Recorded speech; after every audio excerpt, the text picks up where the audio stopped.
এই শক্তিশালী নেতাদেরকে আল্লাহ পানিতে ডুবিয়ে মেরেছেন। সর্বশক্তিমান কে? আল্লাহ। উনি সর্বশক্তিমান। নেতৃত্বের উল্টা পাল্টা দেখলে আল্লাহ ধ্বংস করে দিবেন। পৃথিবীতে আল্লাহ মানুষকে নেতৃত্ব দেন পরীক্ষা করার জন্যে। আল্লাহ বলছেন, আমি যাকে ইচ্ছা নেতৃত্ব দিই, ক্ষমতা দিই, যার নিকট থেকে ইচ্ছা আমি ক্ষমতা ছিনিয়ে নিই। শোনো, ইযা আখাযাল কুরা ওয়া হিয়া যালিমা, যখন আমি কোনো নেতাকে তার জুলমের কারণে ধরি, আমি ছাড়ি না। ইন আখযাহু আলিমুন শাদীদ, আল্লাহর ধরা বড় কঠিন। আবু মালিক আল আশআরী রাদিয়াল্লাহু আনহু বলছেন, রাসূল সাল্লাল্লাহু আলাইহি ওয়াসাল্লাম বলছেন, ইন্নাল্লাহা ইমলিলিজ জালেম, আল্লাহ জালেমকে অবকাশ দেন। সে কতদিন অত্যাচার করতে পারে জাতির সামনে, দেশে, পৃথিবীতে, আল্লাহ তাকে অবকাশ দেন। হাত্তা ইযা আখাযাহু, অবশেষে যখন জালেমকে ধরেন, লাম ইউফলিতুহু, আর ছেড়ে দেন না। ফেরাউনকে যখন ধরেছিলেন আল্লাহ ছেড়ে দেননি। হামানকে যখন আল্লাহ ধরেছেন আল্লাহ ছেড়ে দেননি। কারুনকে যখন আল্লাহ ধরেছেন ছেড়ে দেননি। আবু জেহেল, উতবা, সাইবা, মুগিরাকে যখন আল্লাহ ধরেছেন তখন আল্লাহ ছেড়ে দেননি। এইভাবে যুগে যুগে যত স্বৈরাচারী, স্বেচ্ছাচারী, বদমেজাজি, জালেম বাদশাকে যখন আল্লাহ ধরেছে, আল্লাহ আর এক সেকেন্ডের জন্য অবকাশ দেয়নি। এর নাম হচ্ছে ওহু আলা কুল্লি শাইইন কাদির, আল্লাহ হচ্ছেন সর্বশক্তিমান। আন্নাল কুওয়াতা লিল্লাহি জামিআ, সমস্ত ক্ষমতার উৎস হচ্ছে আল্লাহ। ক্ষমতার উৎস কে? নাকি জনগণ? হ্যাঁ, তোমার নেতা যে বলে যে ক্ষমতার উৎস জনগণ, আল্লাহ যে বলছে আন্নাল কুওয়াতা লিল্লাহি জামিআ, ক্ষমতার উৎস আল্লাহ, ক্ষমতার মালিক হচ্ছেন আল্লাহ, সর্বশক্তিমান আল্লাহ, সর্বশক্তিমান আল্লাহ, ক্ষমতার উৎস হচ্ছেন আল্লাহ, সর্বক্ষমতাবান হচ্ছেন আল্লাহ। আল্লাহ সুবহানাহু ওয়া তাআলা কোরআন মাজিদে বলে দিয়েছেন, বলছিলাম এই জন্য আল্লাহ সম্পর্কে যত জ্ঞান রাখবেন, আল্লাহর বিধান মানা তত সহজ হবে। আল্লাহকে যত চিনবেন তত আপনি আল্লাহর বিধান মেনে চলতে পারবেন। এই জন্যই আল্লাহ বলছেন যে যারা আলেম, যারা জ্ঞানী, এরাই আল্লাহকে ভয় করে চলে। এই জন্য আল্লাহ সুবহানাহু ওয়া তাআলা কোরআন মাজিদে বলছেন, হাল ইয়াস্তাবিল্লাযীনা ইয়ালামুনা ওয়াল্লাযীনা লা ইয়ালামুন ইন্নামা ইয়াতাযাক্কারু উলুল আলবাব। শোনো, যারা শিক্ষিত মানুষ আর যারা অশিক্ষিত মানুষ, তারা কি সমান? না, তারা সমান নয়। যারা কোরআন হাদিস জানে, যারা আল্লাহ পরকাল সম্পর্কে জ্ঞান রাখে, এরা, আর যারা কোরআন হাদিসের বিদ্যা রাখে না, যারা আল্লাহ পরকাল সম্পর্কে জ্ঞান রাখে না, এরা কি সমান? কখনোই সমান নয়। ইন্নামা ইয়াতাযাক্কারু উলুল আলবাব, নিশ্চয় যারা জ্ঞানী এরাই উপদেশ গ্রহণ করে। আল্লাহ সুবহানাহু ওয়া তাআলা বলছেন, ওয়ামা ইয়াস্তাবিল আ'মা ওয়াল বাসীর, চক্ষুষ্মান ব্যক্তি আর অন্ধ ব্যক্তি কি সমান? ওয়ালাজ যুলুমাতু ওয়ালান নূর, অন্ধকার আর আলো কি সমান? ওয়ালাল যিল্লু ওয়ালাল হারুর, ছায়া এবং রৌদ্র কি সমান? ওয়ামা ইয়াস্তাবিল আহইয়া ওয়ালাল আমওয়াত, মরা মানুষ আর জীবিত মানুষ কি সমান? আল্লাহ সুবহানাহু ওয়া তাআলা যারা কোরআন হাদিস জানে এদেরকে চক্ষুষ্মান ব্যক্তির সাথে তুলনা দিয়েছেন। আর যারা কোরআন হাদিসের ইলম জানে না, তারা চোখ থাকতে অন্ধ, চোখ থাকার পরও তারা অন্ধ। যারা কোরআন হাদিসের জ্ঞান রাখে, আল্লাহ পরকাল, নবী সম্পর্কে, ফেরেশতা সম্পর্কে জ্ঞান রাখে, এরা চক্ষুষ্মান, এরা জীবিত মানুষ। আর যারা কোরআন হাদিস, আল্লাহ পরকাল, নবী সম্পর্কে জ্ঞান রাখে না, এরা মরা মানুষ। আল্লাহ এইভাবে তুলনা করছেন। তার মানে যারা জ্ঞানী, যারা আলেম এদের অনেক মর্যাদা, যারা জ্ঞানী, যারা আলেম এদের অনেক মর্যাদা। সাফওয়ান বিন আসাল রাদিয়াল্লাহু আনহু বলছেন, আতাইতুন নবী সাল্লাল্লাহু আলাইহি ওয়াসাল্লাম, আমি রাসূল সাল্লাল্লাহু আলাইহি ওয়াসাল্লামের নিকটে গেলাম, ওয়া হুয়া ফিল মসজিদি মুত্তাকিউন আলা বুরদিল্লাহু আহমার। আমি যখন গেলাম মুহাম্মদ সাল্লাল্লাহু আলাইহি ওয়াসাল্লামের কাছে, তখন তিনি মসজিদে নববীতে লাল চাদর গায়ে দিয়ে শুয়েছিলেন, বসেছিলেন, লাল চাদর গায়ে দিয়ে মসজিদে অবস্থান করছিলেন। তো আমি গিয়ে বললাম, কুলতু লাহু ইয়া রাসূলুল্লাহ ইন্নী জিতু আতলুবাল ইলম, আমি আপনার কাছে কোরআন হাদিসের বিদ্যা অর্জন করতে এসেছি। আল্লাহর নবী, আমি আপনার কাছে কোরআন হাদিসের বিদ্যা অর্জন করতে এসেছি। এটা শোনার সাথে সাথে আল্লাহর নবী বলছেন, মারহাবান বিতালিবিল ইলমে, যারা কোরআন হাদিসের বিদ্যা অর্জন করার জন্য আসে তাদের জন্য স্বাগতম, মারহাবা, তাদের জন্য স্বাগতম, তাদের জন্য শুভেচ্ছা। ইন্না তালিবাল ইলম তাহুফুল মালাইকাতু বিআজনিহাতিহা, শোনো, যে ব্যক্তি কোরআন সুন্নাহ জ্ঞান অর্জন করার জন্য হাঁটতে থাকে, আল্লাহ তার মর্যাদা বাড়িয়ে দেওয়ার জন্য সেই ব্যক্তির পায়ের নিচে ফেরেশতারা তাদের ডানা বিছিয়ে দেন। যারা কোরআন হাদিসের ইলম অর্জন করার জন্য হাঁটে তাদের পায়ের নিচে ফেরেশতারা ডানা পর বিছিয়ে দেন। আজকে যে আপনি বাড়ি থেকে মাহফিলে এসেছেন, প্রত্যেক ধাপ মনে করছেন আপনার মাটির উপরে পড়েছে, কিন্তু আসলে ফেরেশতাদের পরের উপরে পড়েছিল। আগামীকাল আসবেন হেঁটে, আর ফেরেশতা পা ওই পর বিছিয়ে দিবে না। আজকে দিয়েছে কেন? এখানে বিদ্যা শিখার জন্য এসেছেন, বুঝেননি মনে হয় কথা। এখানে কেন এসেছেন? কোরআন হাদিসের বক্তব্য থেকে বিদ্যা অর্জন করার জন্য এসেছেন। নিয়ত যদি এটাই হয়, তাহলে আজকে বাড়ি থেকে এখানে যে এসেছেন, আপনার মর্যাদার দিকে আল্লাহ লক্ষ্য করে ফেরেশতাদের ডানা আপনার পায়ের নিচে আল্লাহ বিছিয়ে দিয়েছেন। সুম্মা ইয়ারকাব বাদুহুম বাদান, এই ফেরেশতারা আপনাকে ঘিরতে থাকে।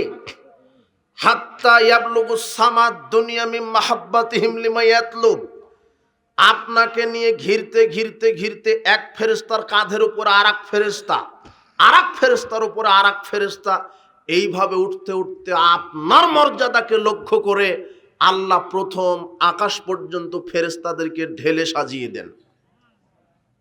এলেম অর্জনকারীর এত মর্যাদা, এলেম অর্জনকারীর এত মর্যাদা। আবু উমামা বাহিলি রাদিয়াল্লাহু আনহু বলছেন, রাসূল সাল্লাল্লাহু আলাইহি ওয়াসাল্লাম বলেছেন, ইন্নাল্লাহা ওয়া মালাইকাতাহু ওয়া আহলাস সামাওয়াতি ওয়াল আরদ হাত্তা নামলাতা ফি যুহরিহা ওয়া হাত্তাল হুতা লা ইউসাল্লিমুনা আলান নাসিল খায়র। আল্লাহর নবী বলছেন, লা ইউসাল্লুনা আলা মুআল্লিমিন নাসিল খায়র। আল্লাহর নবী বলছেন, নিশ্চয়ই যারা বিদ্যা অর্জন করে আর যারা বিদ্যা ছড়িয়ে দেয়, শিক্ষক এবং ছাত্র, এদের জন্য আকাশের সব ফেরেশতা আল্লাহর নিকটে ক্ষমা প্রার্থনা করেন। আকাশের ফেরেশতা ক্ষমা প্রার্থনা করেন, আর এদের উপরে আল্লাহ রহমত নাজিল করেন। আর গর্তের পিপিলিকা, মানুষ তো দোয়া করে, ফেরেশতারা তো দোয়া করে, এমনকি যেই ব্যক্তি বিদ্যা অর্জন করে, কোন বিদ্যা? কোরআন হাদিসের বিদ্যা, এই ব্যক্তির জন্য গর্তের যত পিপিলিকা আছে আর পৃথিবীর পানির ভিতরে যত মাছ আছে, সবাই আল্লাহকে বলে, আল্লাহ ওই আলেমকে তুমি ক্ষমা করে দাও। আলেমের মর্যাদা, আলেমের এত মর্যাদা যে বিদ্যা ছড়িয়ে দেয়, যে বিদ্যা গ্রহণ করে, সবাই তার জন্য দোয়া করে। কার জন্য দোয়া করে? আলেমের জন্য।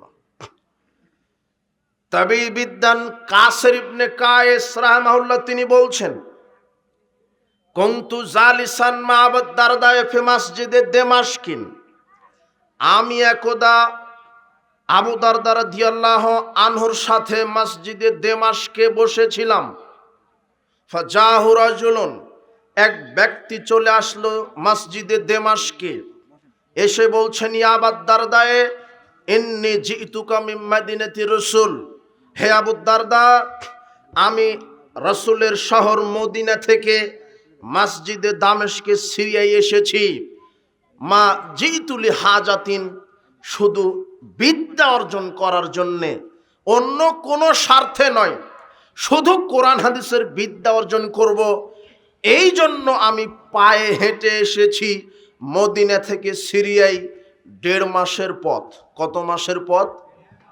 1.5 মাসের পথ পায়ে হেঁটে এসেছেন কোরআন হাদিস থেকে বিদ্যা অর্জন করবেন বলে।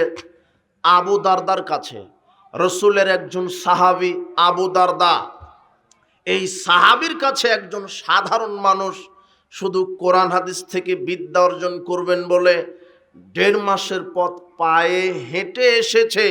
এসে বলছে যে আমি শুধু কোরআন হাদিসের বিদ্যা অর্জন করতে এসেছি। তখন আবু দারদা অবাক হয়ে বলছেন যে আপনি এত দূর থেকে এইভাবে এসেছেন, তাহলে একটা হাদিস শোনেন। কি? একটা হাদিসের বিদ্যা শিখিয়ে দিই। কি?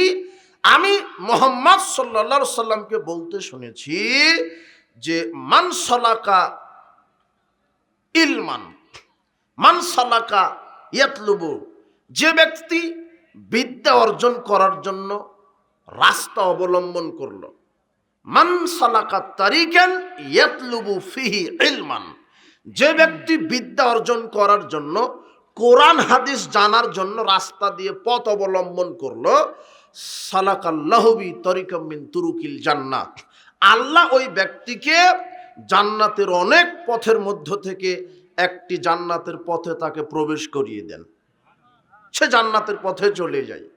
শোনো আরো, আল্লাহর নবী বলছেন ইন্নাল মালাইকা লা তাজাওয়াজনি হাতা রিজাল লিতালিবিল ইলম, যে ব্যক্তি বিদ্যা অর্জন করার জন্য পায়ে হাঁটে, আল্লাহ তার প্রতি এত সন্তুষ্ট খুশি হন যে তার পায়ের নিচে ফেরেশতারা পর ডানা বিছিয়ে দেয়। শোনো, ইন্নাল আলিমা ইস্তাগফিরু লাহু মান ফিস সামাওয়াতি ওয়াল আরদ, শোনো, একজন আলেমের জন্য আকাশ জমিনে যা কিছু আছে, যত জীববস্তু জড়বস্তু, যত জীববস্তু জড়বস্তু আছে আকাশ জমিনে, সূর্য চন্দ্র নক্ষত্র, রড ইট বালি সিমেন্ট, যা কিছু আছে, পাথর গাছ যা আছে, জীববস্তু হোক আর জড়বস্তু হোক, সবাই আল্লাহর কাছে আলেমের জন্য ক্ষমা প্রার্থনা করতে থাকেন। এ হলো আলেম। আলেমের এত মর্যাদা, এ হলো আলেম। আলেমের এত মর্যাদা, হাত্তাল হাইতানু ফি জাওফিল মায়ে, এমন কি ওয়াল হাইতানু ফি জাওফিল মায়ে, এমন কি পানির মধ্যে যেই মাছগুলি আছে, এই মাছগুলি আলেমের জন্য দোয়া করতে থাকে। ইন্না ফাজলাল আলিমি আলাল আবেদ কাফাজলিল কামারি লাইলাতাল বাদরি আলা সাইরিল কাওয়াকিব, আল্লাহর নবী বলছেন শোনো, একজন আলেমের মর্যাদা পূর্ণ চন্দ্রের মর্যাদা, আকাশের সমস্ত তারকারাজির উপরে যেমন যখন পূর্ণ চাঁদ চন্দ্র আকাশে উঠে, যখন তারকার আর 5 পয়সা দাম থাকে না, পূর্ণ চন্দ্রের মর্যাদা যেমন সমস্ত তারকার উপরে, সারা পৃথিবীর সাধারণ মানুষের উপরে একজন আলেমের মর্যাদা তেমন। আলেমের এত মর্যাদা, তিনি বলছেন ইন্নাল উলামা ওয়ারাসাতুল আম্বিয়া, আলেমেরা হলো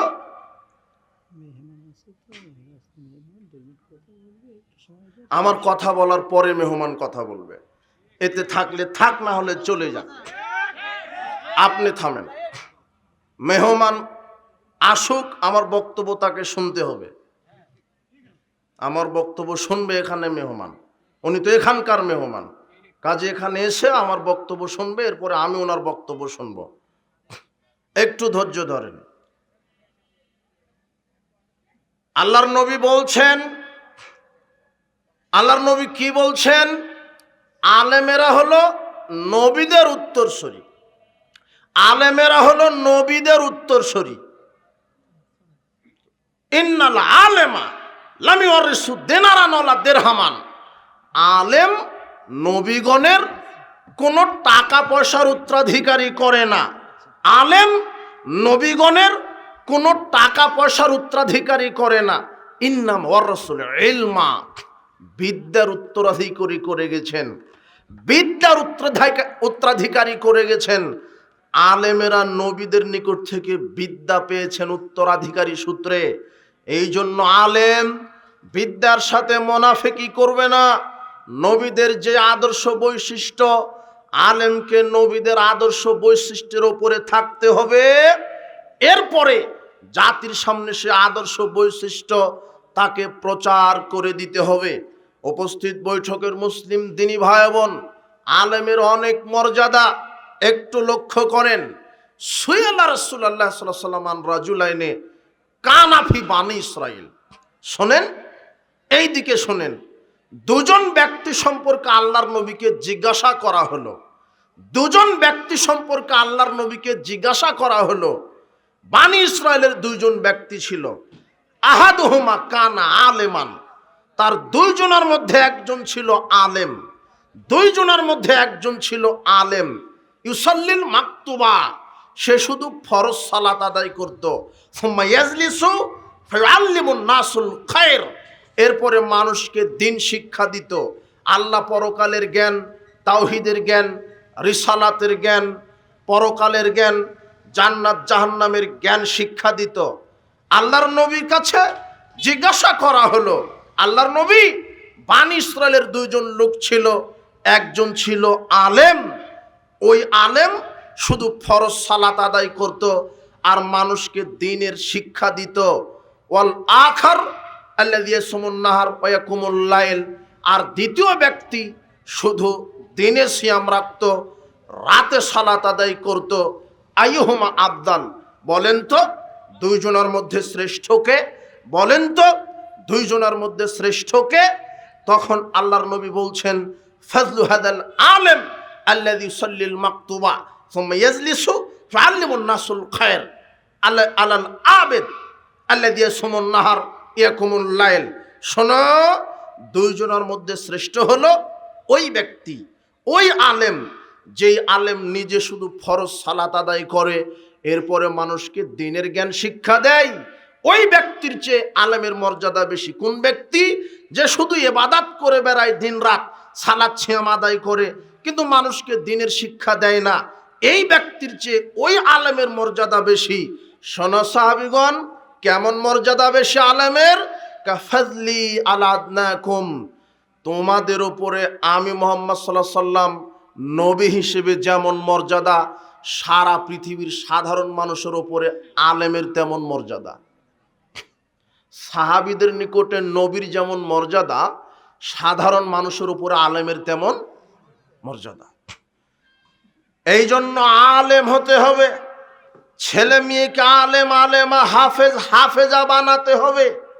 প্রকৃত শিক্ষা এখানে আছে। আলেমের অনেক মর্যাদা, তবে তাকে নির্ভীক, বলিষ্ঠ কণ্ঠস্বর, শিরক বিদআতের অতন্দ্র প্রহরী হতে হবে। তাকে তাকওয়াশীল হতে হবে, প্রকৃত আলেম হতে হবে। কিন্তু যদি প্রকৃত আলেম যদি না হয়, আলেমের মর্যাদা যেমন, ঠিক যদি ভণ্ড বিভ্রান্ত আলেম হয়, তাহলে এই আলেমকে দিয়ে আল্লাহ